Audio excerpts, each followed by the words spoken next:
It's easier when you directly benefit from the reason the person's not on time. Me or anybody. But in my case specifically, yeah. But other people, when I was really hammering podcasts, there were days where I was back-to-back, 9 in a row, no back-to-back, no time in between. I was never late. I can't suddenly be 100% punctual and as productive as I am. There's no chance, I promise, I've calculated it. And there's no possibility that you're going to be Mr. Organized and still be able to do what you've been doing with video editing and the comfort and chaos stuff with all the clients and what's... Next Level Nation, welcome back to another episode of Next Level University, where we help you level up your life, your love, your health, and your wealth. Today, for episode number 1992, it's Freestyle Friday. Alan is holding a cup that says Beast. A very It's nice... Emilia's. It's pink. I like it. I have the shaker cup I use today is pink. It doesn't say Beast on it, unfortunately, but... Beast. So today's Freestyle Friday, FYI. For those of you who may be new, Freestyle Friday, we just come in and have deep talks about whatever comes up. So some shit has changed over here. I am going back to pre-workout for several reasons. One, it's cheaper. Honestly, Nice. That's pretty much the biggest reason. I can't really justify buying 36 packs of Ghosts for like 30, whatever it is. Oh no, 18 packs for 30-something bucks. It's like, Good for you. yeah.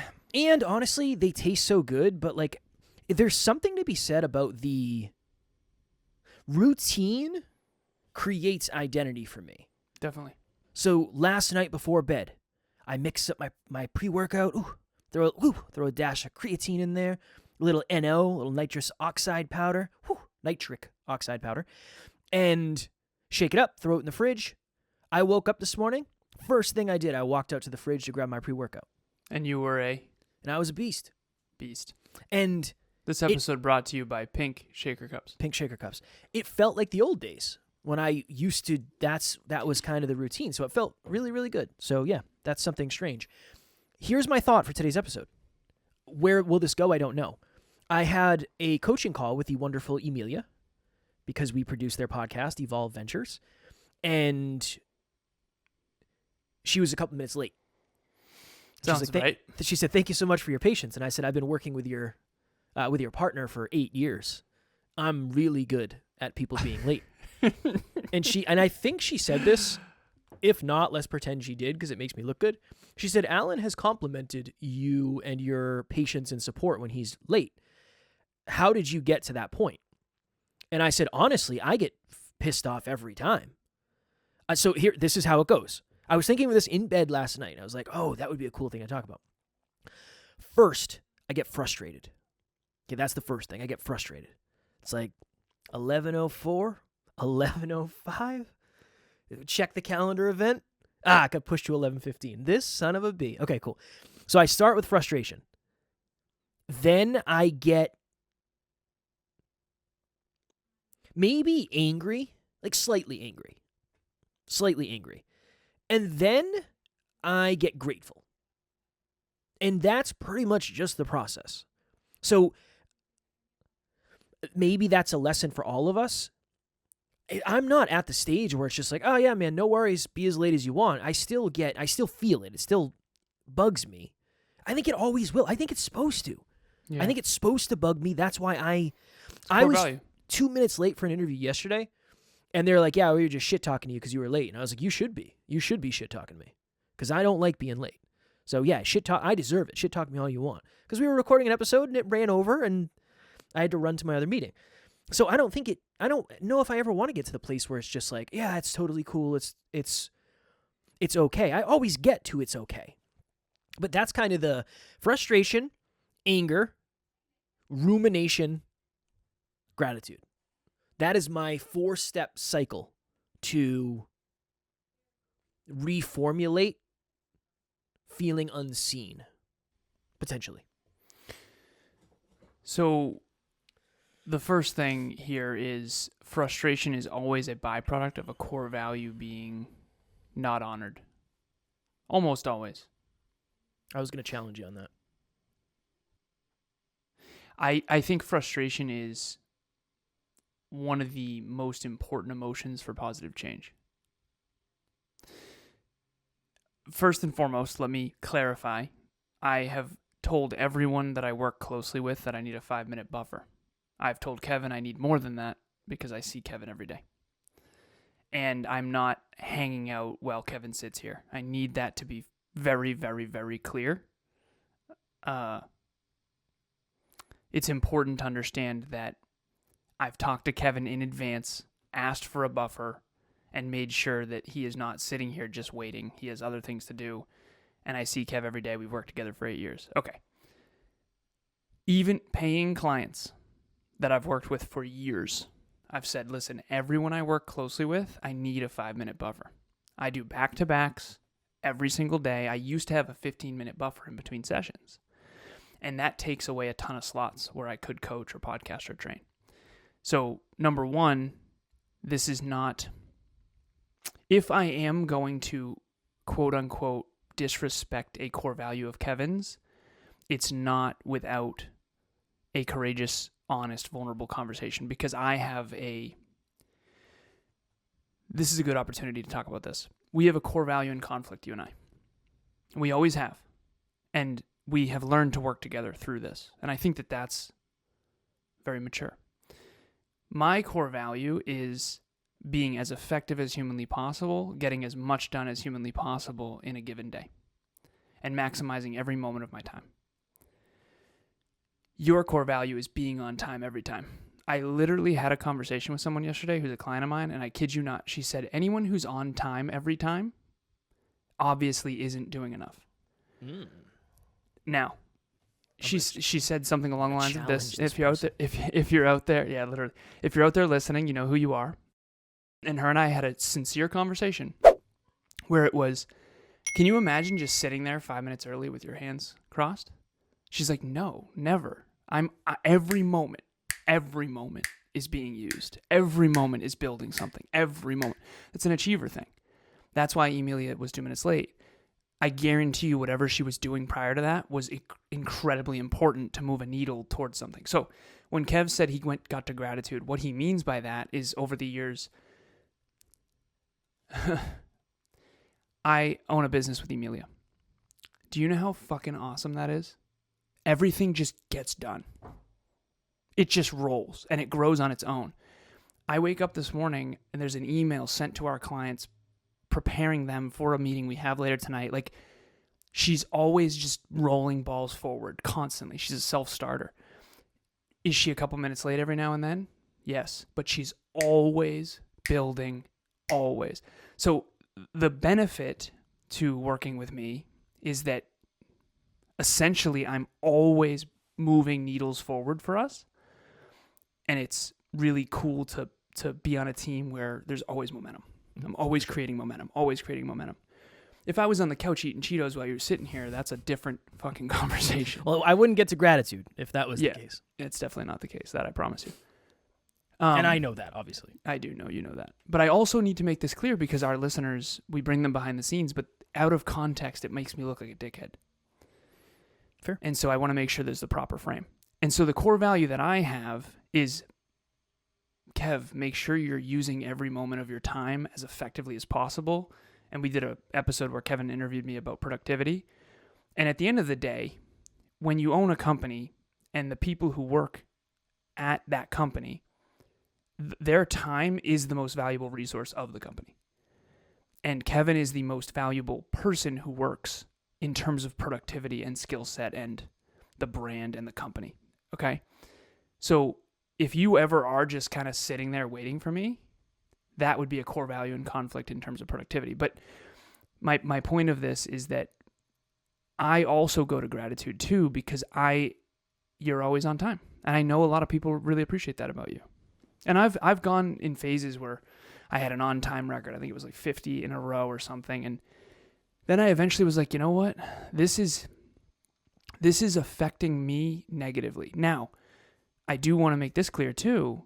If it's a 10 out of 10 thing, I am on time. So for example, I gave a training in person at WPI paid 2 months ago. I was 20 minutes early to that.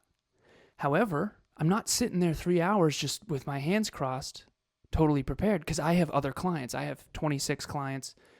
Between Kevin and I, it's over 100 now. And so at the end of the day, my core value is productivity. Kevin's core value is being on time. Those two do conflict. They just do. And this other person that I was talking to, the female client that I have, she's always a couple minutes late. And that would never bother me because she's an achiever and I know that she's not twiddling her thumbs and I know that she's maximizing every single moment. I mean, we are tracking R&R. She can't even get a half hour a day. Mm-hmm. She's a world-class workhorse. And it's just two different types of people, that's all. Well, yes. For me, it's I just wanted to start from my goal with sharing that was just the fact that it's everything's always a work in progress. That was really my thought with that is I'm not at the place where I'm so enlightened that it's like, no, nothing bothers me at all. My response to getting bothered is just different than it used to be. It's not about me. I don't personalize it. Right? That's not what it is. It's not. What did it used to be? I felt unappreciated, I think. Yeah. I felt unappreciated. I think being late makes people feel insignificant. Not everyone. Not everyone. There's some people that don't care at all. I mean, well, I think it's easier when you directly benefit from the reason the person's not on time. Right? You mean in your case? Me or anybody. In my case specifically, yeah. But other people. I mean, when I was really hammering podcasts, there were days where I was back to back 9 in a row, no back to back, no time in between. I was never late, ever. I would literally have to crawl out of the office because I had to pee so bad and I couldn't stand up straight. Now, again, I'm not telling you that's what you should do. That's probably detrimental to myself and my body. But I wanted to over deliver. Like I wanted. This is also a core wound thing. From what I've understood, there are certain people who I'm certain it doesn't bother them. Of course. Yeah, of course. At all. They and vice versa. People come to me, they'll be 2 or 3, 4, 5 minutes late, whatever, sometimes more. And they're like, I'm so sorry. I'm so sorry. I'm late. I said, you're good. I promise. You're good. Life happens. Of course. We're good. So it's one of those things where it's not I can be late for Kev, and then I'm mad at him. I can guarantee you I've never once been upset when you were late. No. Is that fair? Yes. I think it goes back to experiences, too. It's like, dude, let's say Alan and Kev. Alan's really smart, has really good job opportunities, is really valuable to the company he's at. They're not going to give you shit if you're 5 minutes late. They don't care. That's not how that's not how they're thinking. Most of the jobs I worked at, if you were late, you were jeffed. In some cases, fired. Yeah, in trouble. I mean, there's a lot of. I remember we would have to, and again, this is why I'm so focused on logistics, and I'm for some reason like unconsciously I'm really good with time and expecting how long things will take. But we would leave from Massachusetts. We would have a 6 or 7 hour drive to New Jersey, and we had to get there to start the job at a certain time. So you have to factor in. I'd rather be there 25 minutes early than 10 minutes late. It's not even an option, right? So. There are certain things where it's not an option. Of course. Those are the things that... Of course. But that was essentially everything for me at that time. It was like, all of that was the 10 out of 10 importance, it seemed. NLU listener, what is happening? I just wanted to jump in here and let you know, if you want to get to the next level faster, we have a free virtual monthly meetup at the first Thursday of every month. You can connect with like-minded people and become a bigger part of this amazing global community. The link to register will be in the show notes. For anyone out there bringing this up, what are the things that frustrate you? Because I think it's a standard in conflict. It's a core value in conflict. It's something hindering you from your goal. And the way that other people make you feel when they violate one of your core values, there's something to learn in that. And where do you draw the line, right? And frustration, there's something to learn from it. That's what I would hone in on here. So yesterday, and again, this is not Kevin and I shitting on each other. This is us bringing you behind the scenes. Kev has the wrong links in his bios all the time. So we're posting on social media, we're having an impact, we're inspiring, motivating, and educating, we're putting ourselves out there, and there are just certain things that will never change. Kev will never update his certain things Unless you post tell them. me to. Yeah, unless you tell me to, exactly. But that's one of the things that's really important is you have to decide, okay, am I really going to change Kev? Do I even want to? Dude, in the beginning, we were trying to change each other. Of course. I remember being like, oh, I'm going to try to be the fucking punctual guy. Dude, it's never going to happen. It's fair. I'm not. It's not that I can't be on time. It's that I don't want to orient my entire existence around making sure I'm not 2 minutes late. And it's not even who the fuck I am. And that's like me asking Kevin to, like, if you were to, what's a good example of this? Organization's a good one. You got a new MacBook Pro, awesome. Your old computer, I guarantee you there was shit everywhere. Oh, yeah. One of the reasons I need a new laptop is because I had gone too far. But I am keeping this thing pristine. At the end of every week, I go through and delete everything that doesn't need to be there anymore. It's already been uploaded. I never did that with my old laptop. Well, I think I've gotten better at being punctual as well, except for the areas where I told you in advance I wouldn't be. But to your point, it depends on what you value. If you value, I value adding value, but not as much as you do. I value being on time a little bit more than I value adding value. You value being on time way more than I do. 100%. You value being on time more than almost anyone I've ever met. And I think to your point, that's somebody. There's a. You know what this comes down to? I'm so sorry to interrupt you. Seriously, we'll get back. I'm so sorry. Yeah, it's okay. This comes down to the strength with every weakness. 100%. My strength is productivity. My weakness is punctuality. And is the pain in the ass worth it? Is the strength worth the weakness? 100%. That's it. I was 100%. trying to get to that for quite some time on this episode because I'm like, what is it that I'm trying to say here? Because why would we just accept each other for the stupid shit we do? Because you want to know why? Benefit. Because it's worth it. Yeah. There's a massive benefit. I can't suddenly be 100% punctual and as productive as I am. There's no chance. I promise. I've calculated it. And there's no possibility that you're going to be Mr. Organized and still be able to do what you've been doing with video editing and the comfort and chaos stuff with all the clients. I like and the mayhem a little bit. Yeah, exactly. A little bit. I'm not trying to make Kevin like me, and Kevin's not trying to make me like him. We tried that. Didn't work. Yeah, it wasn't good. What we're trying to do is be the best version of ourselves. And there's a strength with every weakness, and that's what this is, right? That's exactly what this is. I was having a conversation with clients who are in a partnership, and one of the partners in the partnership said, How have you gotten to the place where you feel comfortable, like you know you're safe working with Alan? And I was like, because he's given me credit for the thing. He's accepted the strengths that I have and accepted the unique weaknesses that come with them. But he knows at this point that the strengths drastically outweigh the weaknesses. Yeah. That's all. And I feel safe. Now, again, does that mean I can just let it ride? No, it's not a permission slip to be worse intentionally. No, that's not what it is. But it's just the understanding I'm never going to be as organized as Alan. I'm not. I don't fucking want to be. Yeah. I just don't want to be. I'll find the thing if I need it. Will it take me a little bit longer? Sure. I'll find it. It's here somewhere. I'll find it. But maybe my thing is like, but I'll be on time more than Alan will, because for me, it's so much deeper. When I'm late to a meeting, that screws with me more. I don't care if it messes with the other person. It messes with me. It's not about the other person. It's about me. Yeah, 100%. I'm insecure, and it's like, oh my God, I'm sorry. I wanted the experience to go above and beyond. Mm-hmm. And as somebody who could essentially never rely on his skills, I had to be on time, I had to have a good personality, and I had to do a really good job. And those were kind of the things. Like, if you want to win, you do these 3 things. I'm still running the same thing. You just said I had to do a really good job. There you go. You had to do a really good job. That's a good example of it. But my point for this entire episode is not to shit on Alan or Alan to shit on me or us to shit on each other. It's none of that, obviously. That's not what we're... When you had shared at the beginning about the late thing, I finally started to understand what actually is a credit hit. Well, I was hoping that the gratitude part would I wouldn't be grateful if I hated you. I know. It's not anything that changed in you or us. I just am now aware of what that does.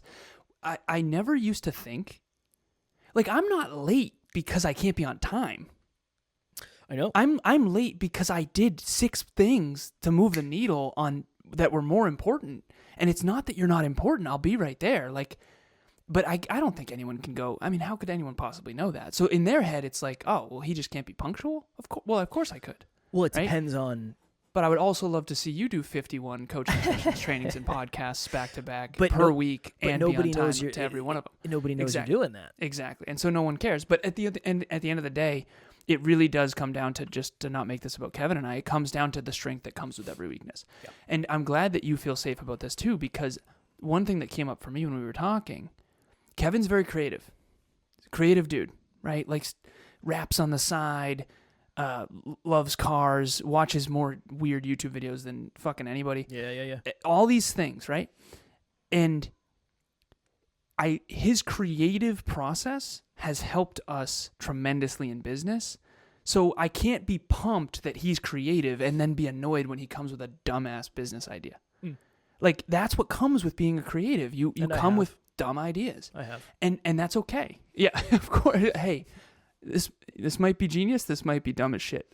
What if we opened a fucking you and I car know. shop? The idea that you're talking about, there's something to it. We just haven't got there yet. Yeah, you're funny. There's something to it. And just like Kev can't want a type A structured discipline metrics, have everything build momentum, have it all engineered and reverse engineered and all the statistics and the high probability of statistical success, and then expect me to be super easygoing at a fucking barbecue and play Call of Duty and drink whiskey with him on the weekend.